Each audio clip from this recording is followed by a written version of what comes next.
Hello ladies and gentlemen, in today's video I'm going to be talking about power creep and HP inflation.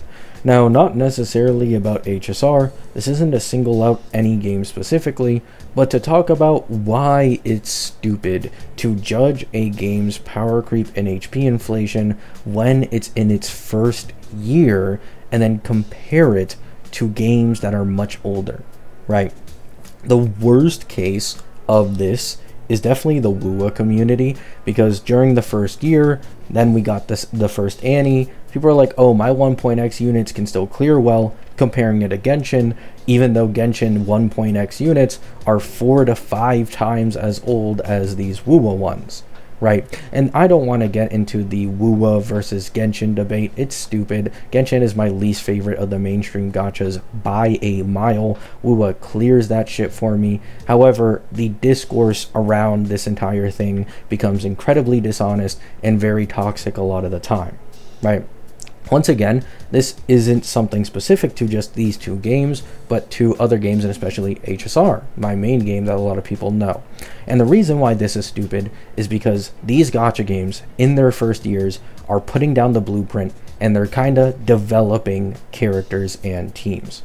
Right? This is why you'll usually see the majority of quote-unquote generalist supports, generalist DPSs, generalist sustains in a gacha game release in its first year, because they're kind of forced to, since you don't really have any niche archetypes to really build upon. And if you do go out of your way to be building niche archetypes straight off the bat, you leave a lot of characters from the base game kinda out of the spotlight, and a lot of people are just only going to focus on these new limited characters, which, yeah, that would make you money in the short term, but a lot of people who are playing the game and for the variety of characters, they might fall out of love in the game if this is what's happening straight off the bat, right?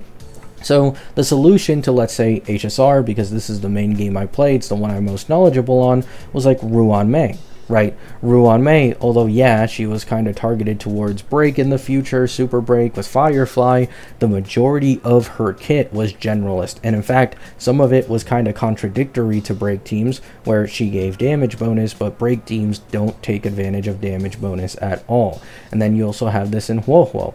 Huohuo is still, to this day, one of, if not the most generalist sustain in the entirety of the game, because of the fact that she gives an attack buff, and she also gives energy regen, which 90+% of characters in this game can really take good advantage of, right? That is some of the few to mention. There's also like Blade. I believe Blade, it was either Blade or Jing Liu, who had like a 50% HP, kit, and then they could also use attack though, like attack buffs, to also increase their damage. It was like in the middle and really weird. I believe this was Blade though, so they weren't even fully HP scaling at that time. They actually went out of their way to make sure that they could also be buffed by attack, because they're fully aware we're not going to be going all out on a max HP, niche currently, because we want to make a lot more supports for supporting all the other characters that we have in the base game currently, right? And this is why also the first year has the least power creep. You're getting all these generalist supports, and generalist supports buff everyone. They don't only buff one team, they buff absolutely everyone. So everyone gets stronger if generalist supports release, meaning a lot of characters are able to clear similarly to others. And this is why 1.x HSR was dominated by a lot of low cost clears, 4-star main DPS clears. 1.x DPS is absolutely shredding across the board. I mean, it's just obvious. The content released at the time, in comparison to the strength of the characters, obviously it was unfair. The characters were significantly stronger, right?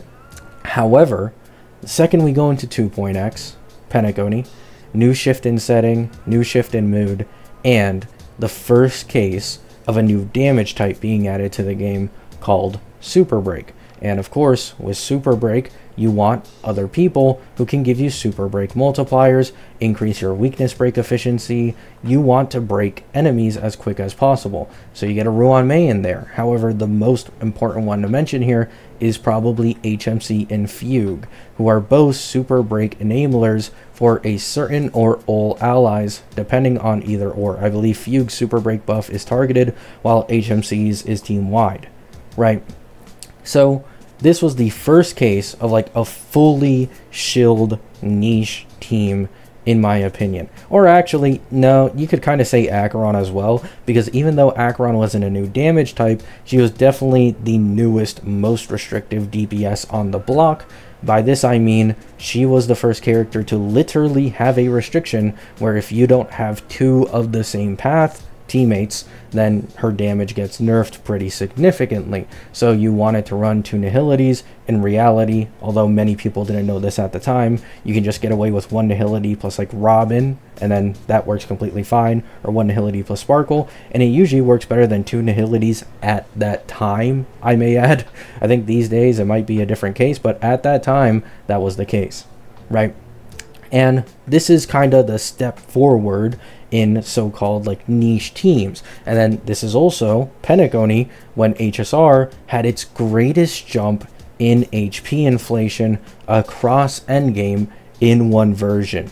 I believe even Amphorius did not have percentage-wise as much HP inflation increase during that entire version as the entirety of version 2. And that's because, once again, they went from basically the ground and then started building up, right? So this noticeable jump, this noticeable shift in the meta and the way character kits are designed, the way they're selling teammates, all of this has changed dramatically. So of course Acheron, as many know, in return for this nicheness, in return for wanting specific teammates, was the most significant amount of power creep that HSR ever saw at the time, and some may argue it was the most significant power creep in the history of HSR, right?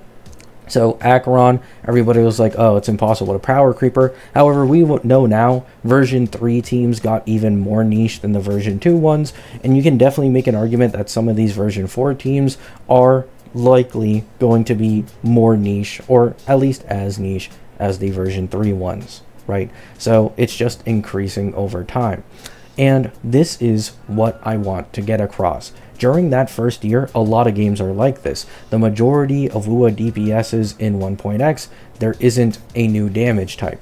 All characters scale off of attack. They all do a good amount of damage. They're all pretty close to each other. Yes, WUA has quick swap for some skill expression. However, most of the time, that doesn't really lead to anything more than like a 10 to 15% team DPR increase, right? And you also have SK. SK, to this day, is one of the most valuable, if not the most valuable, third slot support for WUA teams in the entirety of the game. Kind of similar to a Huohuo situation, although I will say, in my opinion, SK is definitely more valuable for the current WUA meta than Huohuo is for the current HSR meta, right? And then you go into version 2, negative status, right? Zanny, Phoebe, Cartethia and Chacona, you have Chisa, you have Echo Shilling, right, with like Qyuan, Galbrina, Prolova. It's all over the place. There's suddenly a multitude of niche teams, people who want specific new characters and have a damage drop off that is noticeable if you don't use those said characters. And in version 3 we have Toon Break, Toon Strain, Toon Shifting. You now have Glacial Chafe, negative status with Hiyuki, right? It goes on and on and on. In Genshin, these days, you have certain categories of characters that you want on a certain team to get that full performance, like Heinzrichel buffs, right? Heinzrichel characters. Put multiple of them on the same team, and your team is now way stronger than it was before. However, this did not exist back in 1.x. Gacha games, in their first year, are always in that development phase, getting that blueprint down. They're not worried about power creep or HP inflation. They're just worried about getting out there, making some money, grabbing people's attention, and they're making generalist supports to support the current cast that is in the game. The second that first year goes by is 99% of the time when these games become significantly more difficult with their power creep and their endgame difficulty, which is another point. HSR started getting pure fiction, I believe, in Penacony or right before Penacony. Then, midway through 2.x, they add Apocalyptic Shadow. Then, midway through 3.x, they add Anomaly Arbitration. Then, currently, they are planning on adding Star Wars mode in HSR, which is like a new level to the main 3 endgames that we have in this game, being MOC, PF, and APOC, right? ZZZ, they had a rework in Shiyu Defense that made it so that you require 3 teams, kind of similar to HSR Star Wars mode. You also have WUWA. They got WEWA, then they got massive WEWA HP inflation, then they also got 2 new TOA floors, and now they have double pawns matrix. If you told me a year ago that WUWA would have one of the most difficult endgames among the mainstream gachas, if you include their most difficult one, I would have laughed at you. I would have thought, you're wrong. WUWA has the easiest endgame by a fucking mile in comparison to all of these, at least currently. However, with the introduction of Double Pawns Matrix, that changes quite a lot. Double Pawns Matrix is really hefty in terms of the investment you need to be able to full clear it. Once again, this isn't me trying to slight any specific gacha game. My opinion, HSR does have the worst power creep and as well as HP inflation among all these games. However, it's simply a notable pattern among all these games, and why you should never actually take the first year of a gacha's, meta, one could say, seriously, and compare it to other games, other peers that are much, much older, right? Because chances are people were in your exact shoes in the first year of this older game because it felt easy. It felt like a breeze. You could pull whoever you want. 0 cost, easy clear, 0 cycle with a 4-star team. Oh, it's beautiful, right? But once enough time comes around, that's when things change dramatically. And that has happened for all of these games. So please understand this. Don't fall for this bullshit, oh, my game has a way, healthier meta than yours when your game is only like 8 months old. It's never going to work, right? It's just stupid in general. Hope you all have a great day. Hope you have a great night. Let me know your thoughts down in the comments. Peace out.